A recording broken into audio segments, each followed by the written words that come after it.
So now I would like to invite the other panelist, Mr. Josef Emanuel Faessler, who is the expert of Identity and Democracy German fraction, the expert on energy policy. It's not a coincidence that we are reminding it here because the energy transitions will substantially impact agriculture also.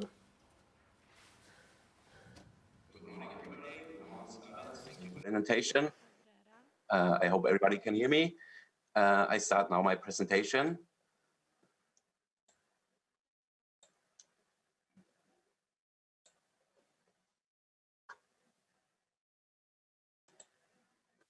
So I hope everybody can see that now.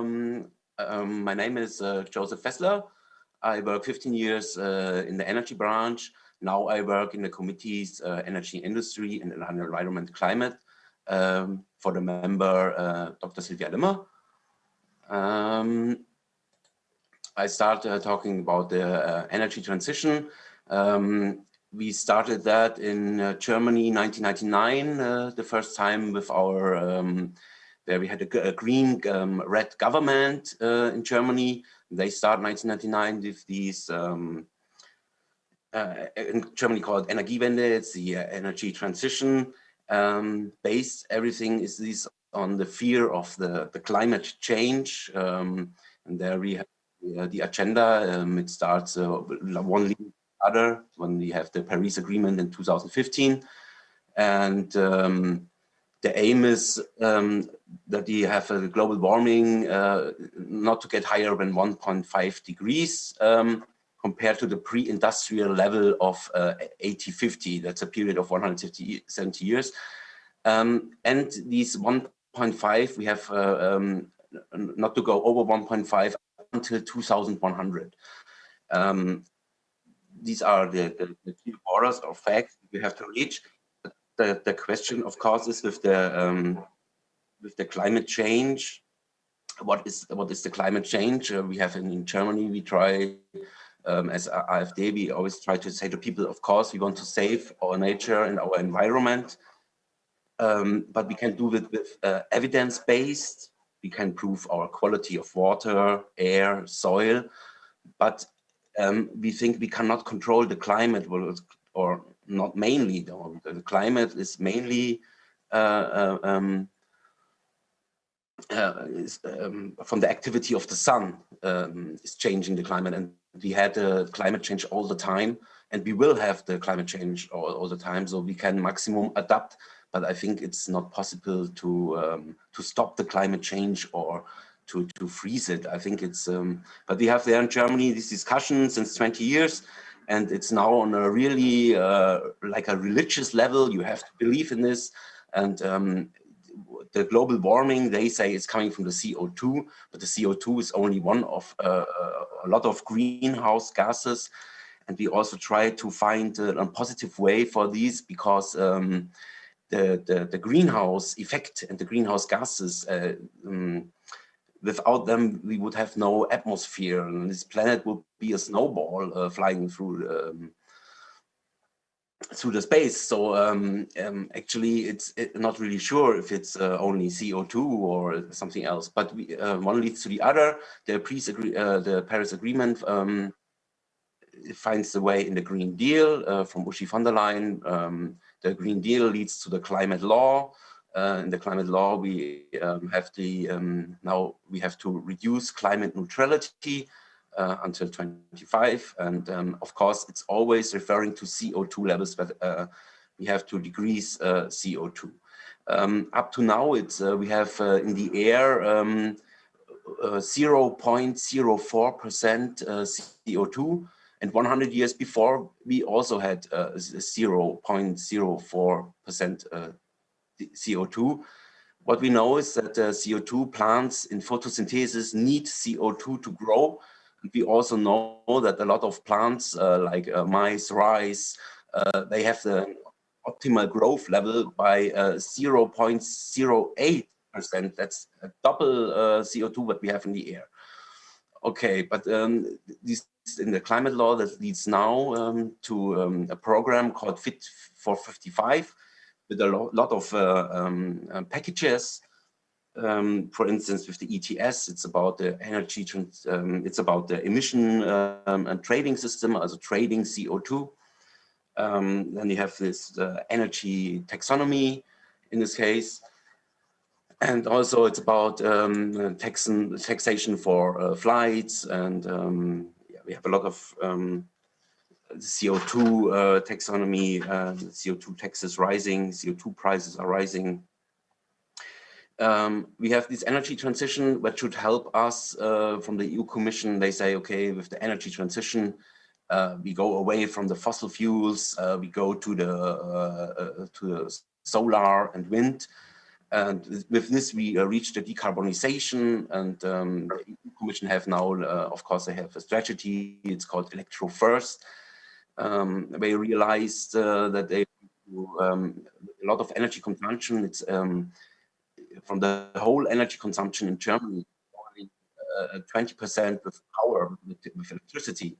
80% is with oil and gas, and what is still used and is still needed also. Now they say, okay, our way in this energy transition is we have to make this electro first. We have to bring the sector with the traffic sector, with all the cars and driving, and we have to bring the heating, especially in the households. We have to bring this to electricity. So, but there we have, of course, a problem, because when you look at Germany, it's a whole Germany energy consumption. It's always about 2,500, 2,600 terawatt hours per year.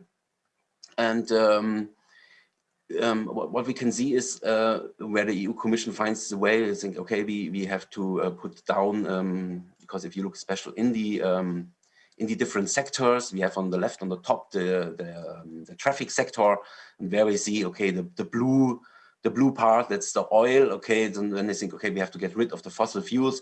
We can reduce with the oil, so we need the electrification with the e-mobility.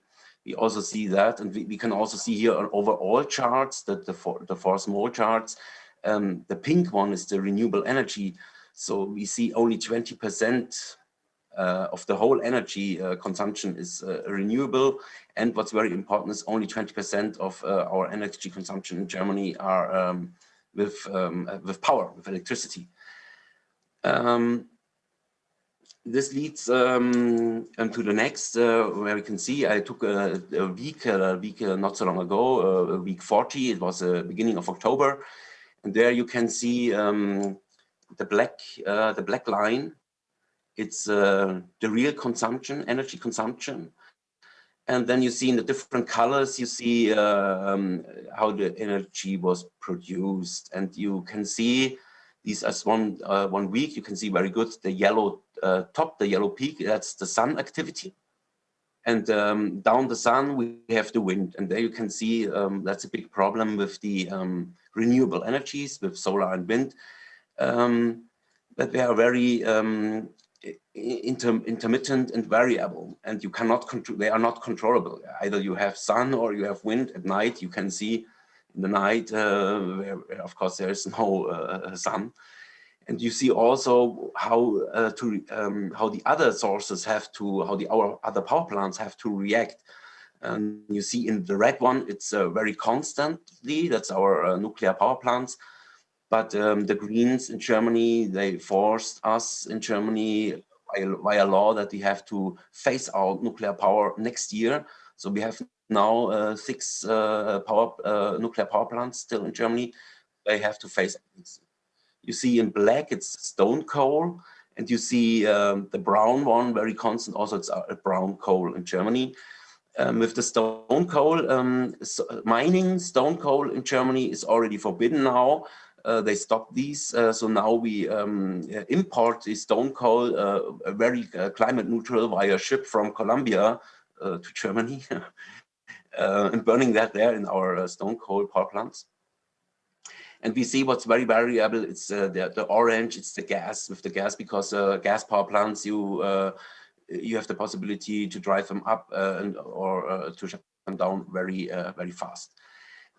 What we see here also, and this is also a warning for all European member states, if you want to base your energy production on PV and solar. There are some, we had this was here, and you can see it was a Wednesday, and with Wednesday night on the Tuesday, it's about 3 o'clock in the morning, there was no wind, and we have wind farms now from the Alps, from Munich to Hamburg, even in the sea. We have the offshore sea wind parks built there the last 20 years with enormous, tremendous amount of money.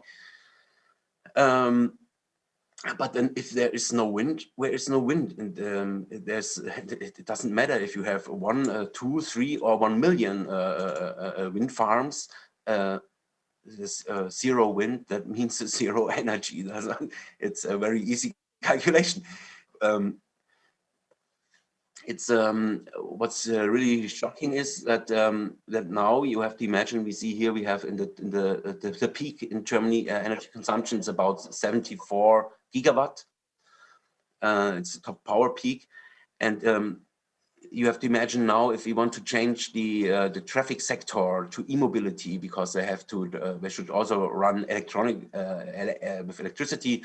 And it's always the green tail that you can use the cars and the batteries of the cars to regulate your power grid. Well, that is absolutely an illusion. I show you why. But you have to imagine when we are if there's coming the electrification of households and traffic sector, then it's rising, of course, our consumption. The black line is then not with 74; it's with 150 or more. If we do what we want to do, it's on the next slide. It's the same week, but I did here the phase out of nuclear power. I did the phase out of fossil fuel plants. So now we are here in the green tail. We are here now green, and we are here climate neutral. We have only wind and solar, and now you see the black line. It's the consumption.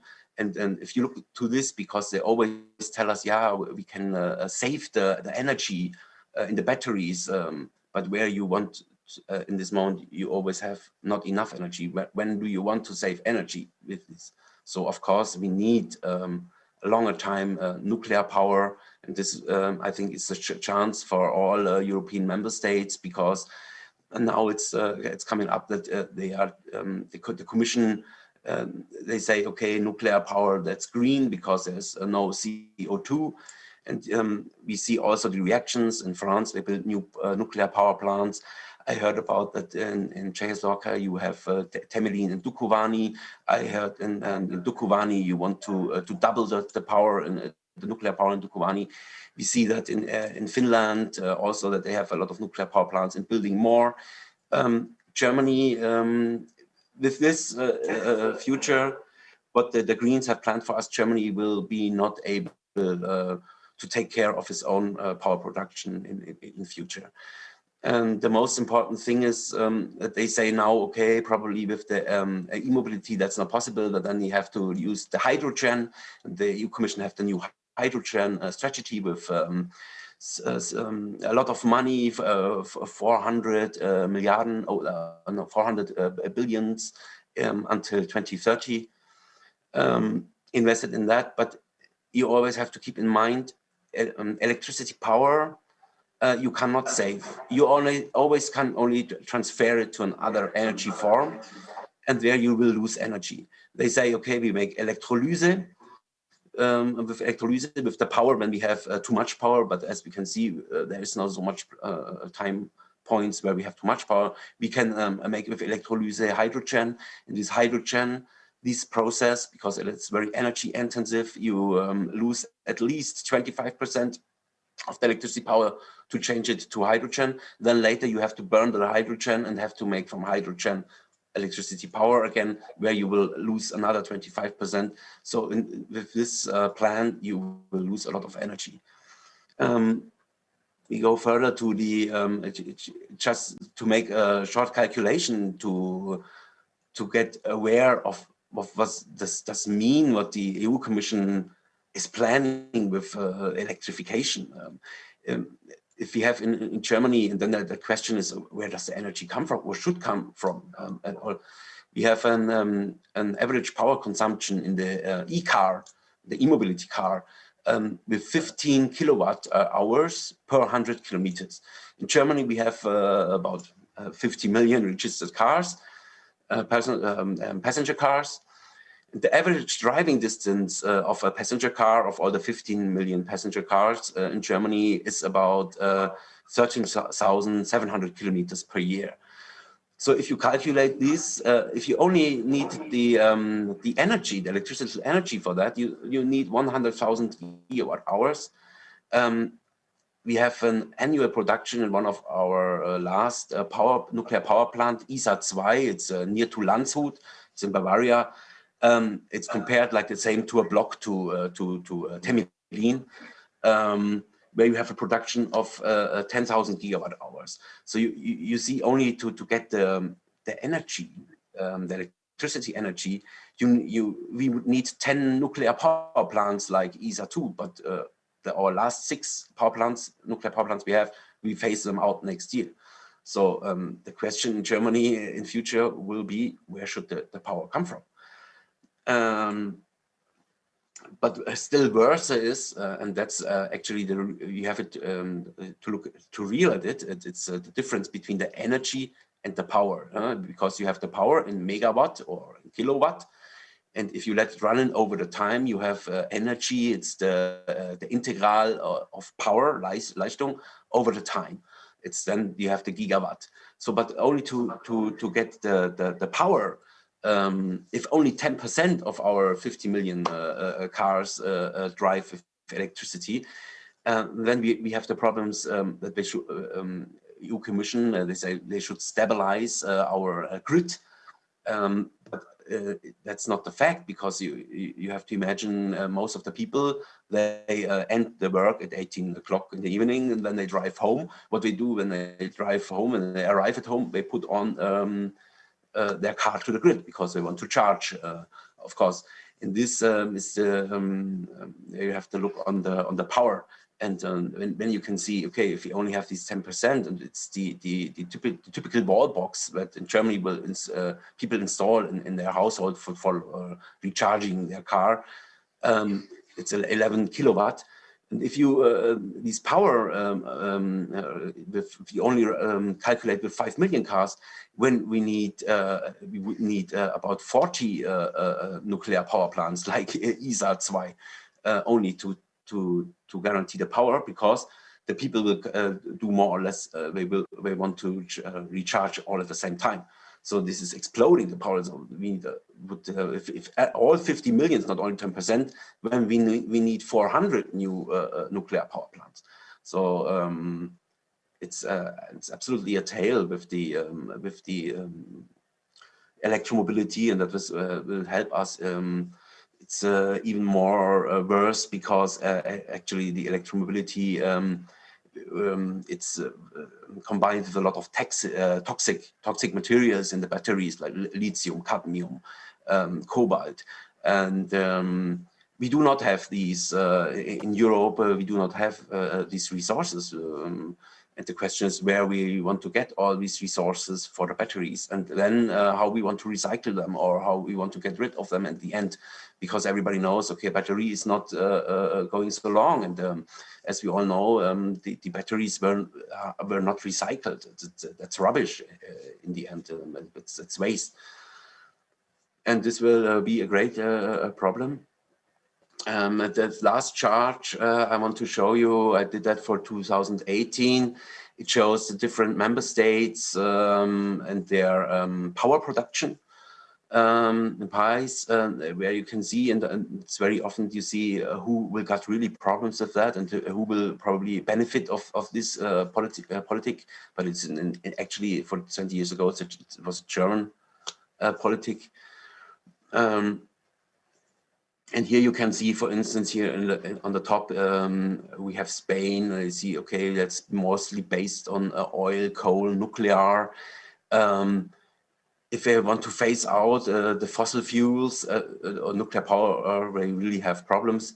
We see Austria. Austria, they have a lot of water, no nuclear, not so much coal. But as we all know, Austria is they always have not enough power.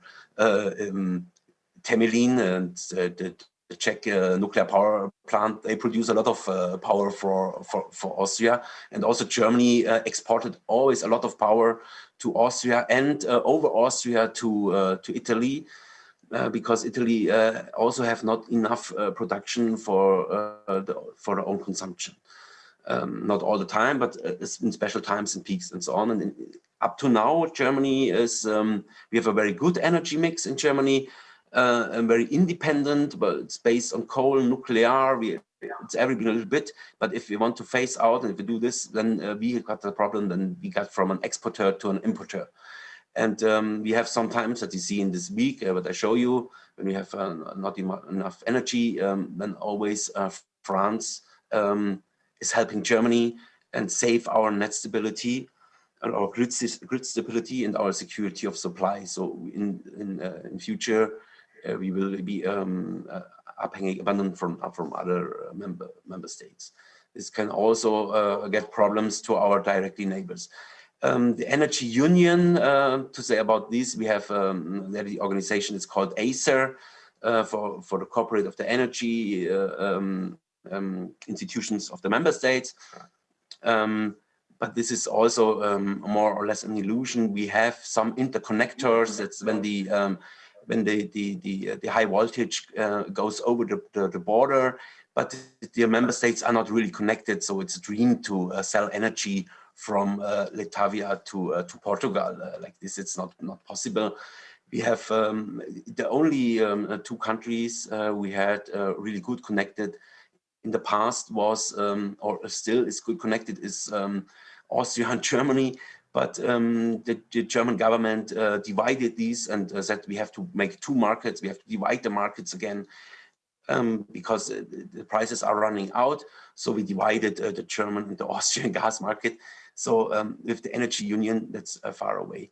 And so where we can see all these will force us to real problems, especially if you look to Poland here, because we see, okay, 80% of the energy generation in Poland is based on coal. So what should they do if we have to get climate neutral and have to phase out coal? Then the question still will be, what is climate neutrality? It's not really defined. Sometimes they say, okay, zero emission, but what does zero emission mean? And then everybody has to stop to breathe, or because everything is working like this. Our body is like a power plant. It's burning. It's burning things and making emissions, CO2 emissions. Also, it's a body like a power plant. The plants take these CO2 emissions to grow. And then is mankind really able to control the CO2? Is intelligent to do this?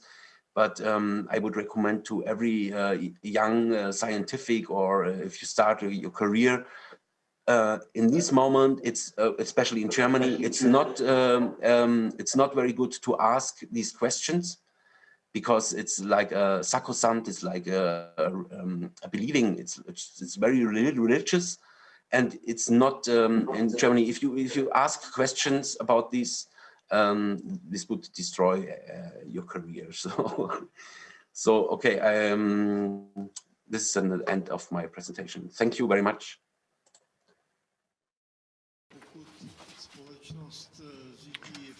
So we can see that if society is controlled by fanatics, they talk about ambitiousness and they have very ambitious objectives, and they do not have any regard to reality. And if they manage the society or govern the society, there can be no good results, as we witnessed many times in history. Unfortunately, fanatics also influence public opinion, so an important portion of public opinion joins them. how nuclear energy will be included in nuclear transformation when we know that Europe wants more electric cars and less nuclear power.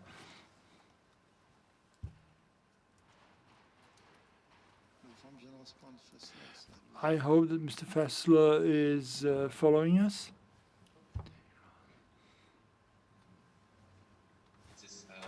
Absolutely unrealistic to bring the whole traffic sector to electrification and use it with the power.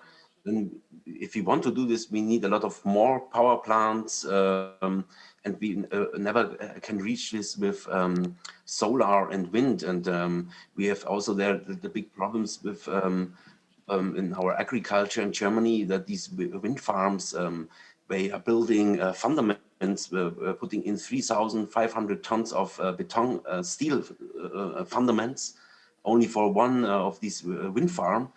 And the beton, it's in the soil, and we got really problems with that. And now they start even in the woods to build these wind parks. And then also for the farmers, it's a problem. But they try in Germany always to force the farmers to build up wind parks.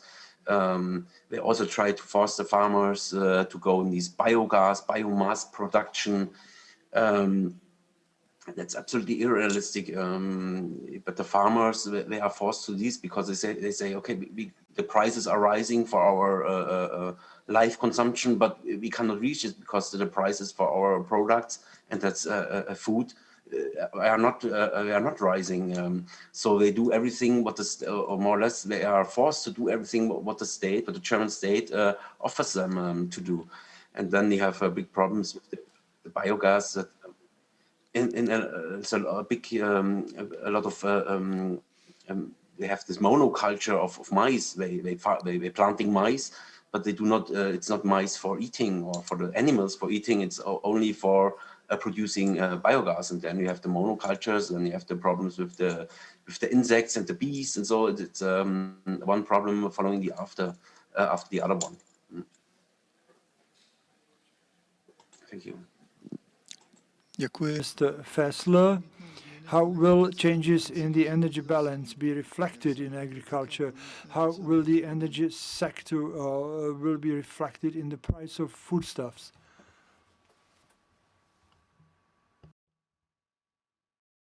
Yeah, thank you for the question. What we see is now the energy prices, oil, gas, coal are rising and nearly exploding. Also, the price for electricity is rising.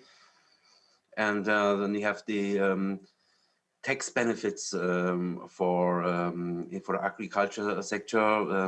For them, they do not have to pay the same tax for diesel, for their fuels.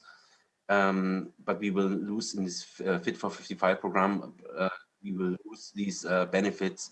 And then the farmers have the problems that also the fuel they need for their machines, they will also rise, of course. And I think a tractor is not this. I never saw an e-tractor. I think that this is not possible.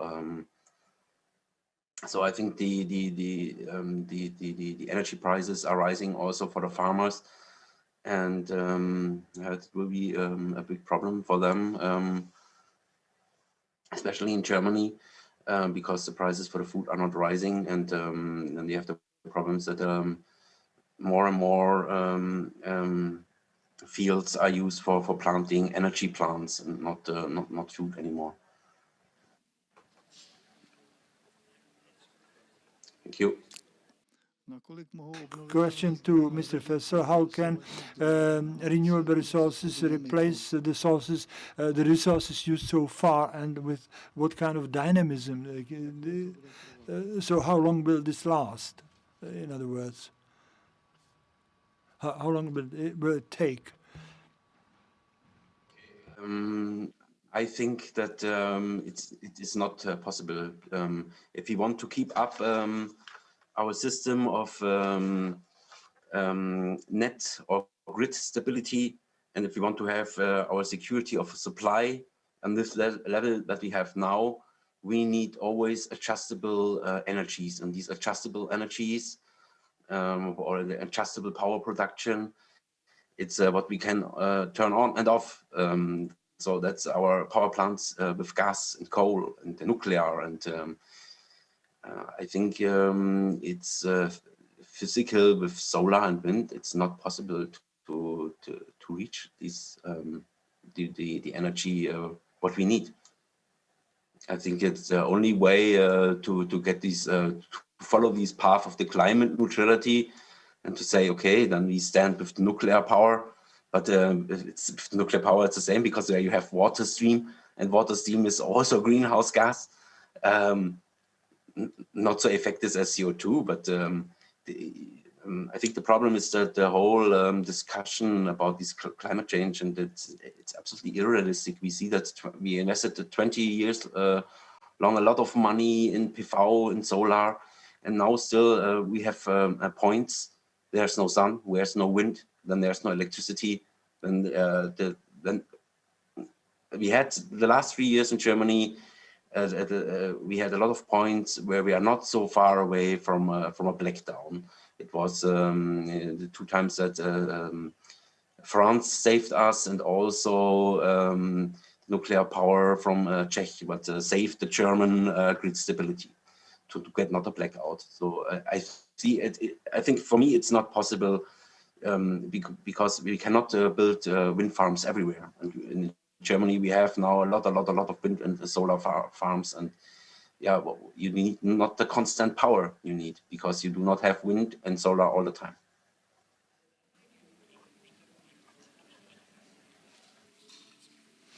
Já bych chtěl ještě připomenout, že samozřejmě existují vodní Let me remind that there are also hydroelectric power plants, and we know that there's been a discussion about retention of water and the need for building dams and fish ponds.